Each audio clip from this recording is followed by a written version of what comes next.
তাদেরকে খেসারত দিতে হবে এবং বাংলাদেশের যে জাগরণ সৃষ্টি হয়েছে এই জাগরণকে আপনি বছরের পর বছর কমপক্ষে 50 বছর লাগবে এই জাগরণকে থামাতে, কমপক্ষে 50 বছর। কাজে আমাদের সাথে বন্ধুত্বপূর্ণ সম্পর্ক রাখেন, আমরা আপনাদের সাথে বন্ধুত্বপূর্ণ সম্পর্ক রাখবো। যদি বাড়াবাড়ি করেন, বাংলাদেশের দিকে দৃষ্টি দেন, বাংলাদেশের সার্জিক্যাল স্ট্রাইকের ন্যূনতম চেষ্টা করেন, বাংলাদেশ নিউক্লিয়ার ওয়েপনের দিকে যাবে। বাংলাদেশ বসে থাকবে না, বাংলাদেশ চেক অ্যান্ড ব্যালেন্সের দিকে যাবে। বাংলাদেশ খুব ভালো করে জানে স্ট্রেংথ অনার স্ট্রেংথ, শক্তিশালী সম্মান করে। আর চায়নার নিউক্লিয়ার ওপেন আছে, আপনাদের নিউক্লিয়ার ওপেন আছে, পাকিস্তানের নিউক্লিয়ার ওপেন আছে। প্রয়োজনে আমরা আমাদের অস্তিত্বের স্বার্থে আমরা নিউক্লিয়ার ওপেনের দিকে যাবো। প্রফেসর ইউনূসকে বলবো, একটা জ্ঞান ভিত্তিক সমাজ গঠন করুন, একটা আলোকিত সমাজ গঠন করুন, যেখানে আলোকিত মানুষ এই সমাজকে ডমিনেট করবে, যেখানে জ্ঞানী মানুষ এই রাষ্ট্রকে ডমিনেট করবে। কাজে তৃণমূল পর্যায় থেকে সর্বোচ্চ পর্যায় পর্যন্ত যাতে আলোকিত মানুষ, জ্ঞানী মানুষ সোসাইটিকে ডমিনেট করতে পারে, পরিচালনা করতে পারে, এ ধরনের একটা পরিবেশ সৃষ্টি করুন। এই জন্য সৎ, যোগ্য থেকে আমি জ্ঞানী লোকদেরকে ফ্রন্ট লাইনে নিয়ে আসুন, অসৎ, অযোগ্য, অপদার্থ, দলবাস, তেলবাস এদেরকে দূরীভূত করুন। ইনকিলাব জিন্দাবাদ, রেভলিউশন জিন্দাবাদ।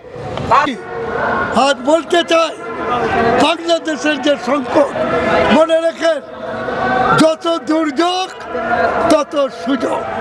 যদি বুদ্ধিমত্তা থাকে, যদি সততা থাকে, যদি দক্ষতা থাকে, যদি সম্পৃক্ততা থাকে।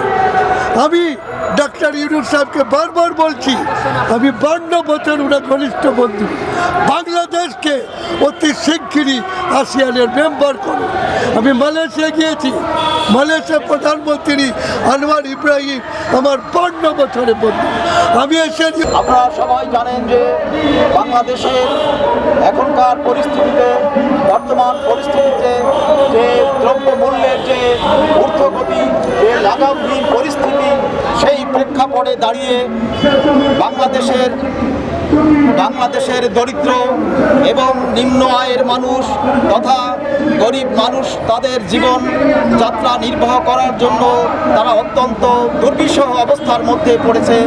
তাদের জীবন পরিচালনা করা, তাদের খাদ্য সংস্থান করার কোনো উপায়ই এখনকার প্রেক্ষাপটে, বর্তমান পরিস্থিতি আমরা দেখছি না। এই প্রেক্ষাপটে যারা সীমিত আয়ের মানুষ, যারা নিম্ন আয়ের মানুষ, যারা নিম্নবিত্তের মানুষ, সেই মানুষের তাদের খাদ্যমূল্য কিনতে তারা হিমশিম খাচ্ছে। অর্থাৎ দেশের মানুষ, দেশে একটা নীরব দুর্ভিক্ষ চলছে বলে আমাদের মনে হয়, আমাদের দল থেকে মনে হয় দেশে একটা নীরব দুর্ভিক্ষ চলছে। মানুষ তার সবচেয়ে প্রয়োজনীয় যে জিনিসটি খাদ্য, সেই খাদ্য ক্রয় করার জন্য যে অর্থ দরকার, যে সামর্থ্য দরকার, সেটা তাদের কাছে একদম নিঃস্ব হয়ে গেছে, তাদের কাছে নেই বলে প্রতীয়মান হয়। অর্থাৎ এই খাদ্য মূল্যস্ফীতির যে প্রভাব, সেই প্রভাব এই দেশের সমাজের সর্বত্র তার প্রভাব বিদ্যমান। এখানকার মানুষের, যারা নিম্ন আয়ের, যারা দরিদ্র মানুষের, তাদের 3 ভাগের 2 ভাগ অর্থ, 2 ভাগ অর্থ এই খাদ্য কেনার জন্য ব্যয় করতে হয়। অর্থাৎ খাদ্য কেনার পরে তার যে মৌলিক চাহিদাগুলো আছে, বস্ত্র, বাসস্থান, চিকিৎসা, শিক্ষা, এই বিষয়গুলো তারা আর সামাল দিতে পারছে না। তাদের স্বাস্থ্যের দিক থেকেও তারা দেখতে পাচ্ছে না, তারা শিক্ষার দিকেও তাদের অর্থ ব্যয় করতে পারছে না। অর্থাৎ তাদের যে আয়, সেই আয়ের সিংহভাগ তাদের খাদ্য কিনতেই চলে যায়। অর্থাৎ তাদের অন্যান্য যে মৌলিক বিষয়গুলো আছে, স্বাস্থ্য, শিক্ষা এবং আবাসনের যে সুযোগটা, সেই সুযোগ থেকে তারা প্রচণ্ডভাবে বঞ্চিত।